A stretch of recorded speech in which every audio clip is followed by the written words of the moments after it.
How did your dad break it to you that he was going to sell the team? Look, him and I have been working together for 10 years or 9 seasons. Like, this has been, a big thing for both of us, and something that we've both loved doing because we've had the opportunity to actually finally work together. And for me, the opportunity to work for my dad is a dream come true.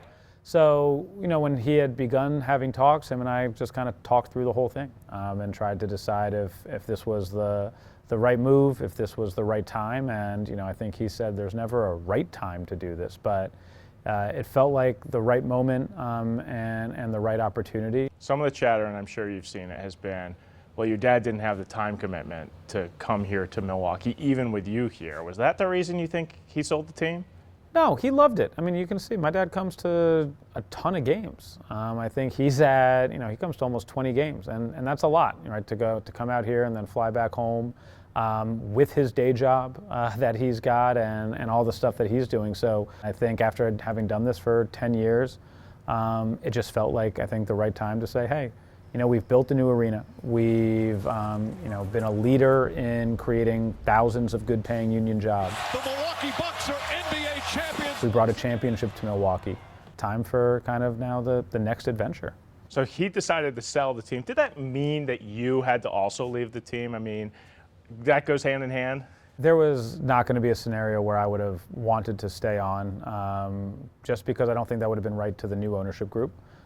This is now their team. So your dad's leaving Milwaukee. You are not.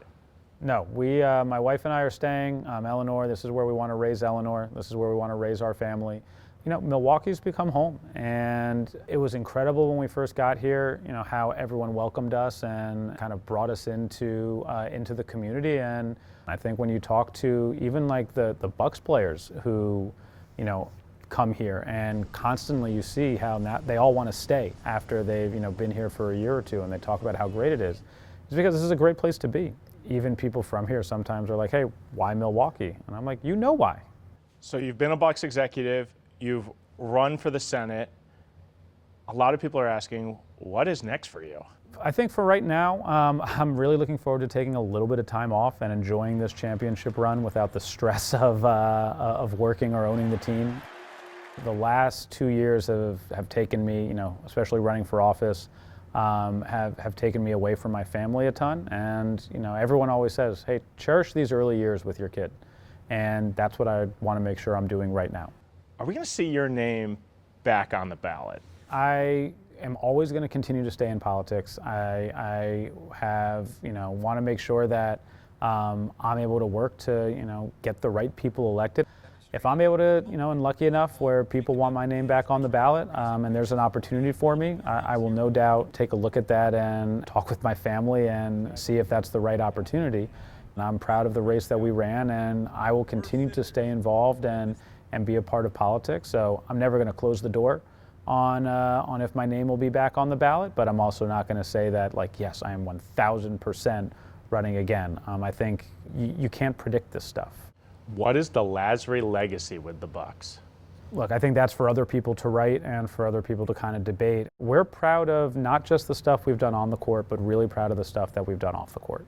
What people in Milwaukee are going to remember, in Wisconsin, I think are going to be a lot of the promises that we made and the promises that we were able to keep in growing Milwaukee and helping revitalize a part of downtown, and standing up for voting rights and racial and social justice, and making sure that we were kind of creating this new living room of Milwaukee that was going to be a place for all parts of the city to gather. You're not just going to fade away, it doesn't seem, on us. No, I mean, we're going to continue to, and I especially am going to continue to be involved. This is my home, this is my community, and this is where we want to be. And I want to make sure that all of the momentum and stuff that I was able to do off the court with the Bucks, I'm able to kind of continue to do that now, and now that I'm not with the team, while also now getting to be a super fan just like everyone else.